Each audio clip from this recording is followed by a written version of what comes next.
Autoritaire de Recep Tayyip Erdogan, comme le disent certains? Je crois qu'il va falloir voir comment l'AKP gère en quelque sorte cette victoire un petit peu inattendue.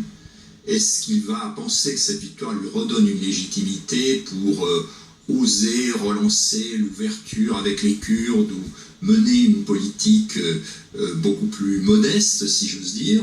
Ou est-ce qu'au contraire, il va penser que c'est un blanc-seing pour relancer, par exemple, l'idée de présidentialisation ou renforcer les mesures autoritaires auxquelles on avait assisté ces derniers mois? Mais l'ambition d'Erdogan, c'est bien d'être ce qu'il appelle lui-même un super président. Qu'est-ce que ça veut dire, ça? Il a déjà fait depuis 2014, depuis son élection au suffrage universel, une lecture qui est semi-présidentielle, en tout cas très présidentielle, d'une constitution qui est parlementaire.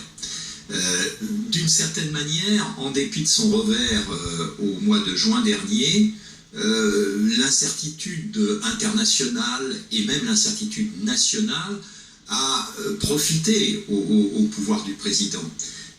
Aujourd'hui, il va falloir voir comment il gère ce projet de régime présidentiel, étant entendu qu'un des gagnants de cette élection, c'est aussi le Premier ministre Ahmed Davutoğlu, qui a conduit le parti dans cette situation difficile. Il va falloir voir d'ailleurs comment Ahmed Davutoğlu célèbre dans les prochaines heures sa victoire. Est-ce qu'il va faire, par exemple, le fameux discours du balcon au siège de l'AKP? Pour l'instant, il n'a fait qu'un discours à Konya, le discours dont vous parliez, célébrant sa victoire. On va voir dans quelques heures comment cette victoire est gérée, à la fois politiquement au niveau du pays, mais aussi politiquement à l'intérieur de l'AKP. Merci Jean-Marc Roux, enseignant-chercheur à Sciences Po Grenoble, cofondateur de l'Observatoire de la vie politique turque, auteur de ce livre dont on revoit à l'écran La Turquie à l'heure de l'Europe.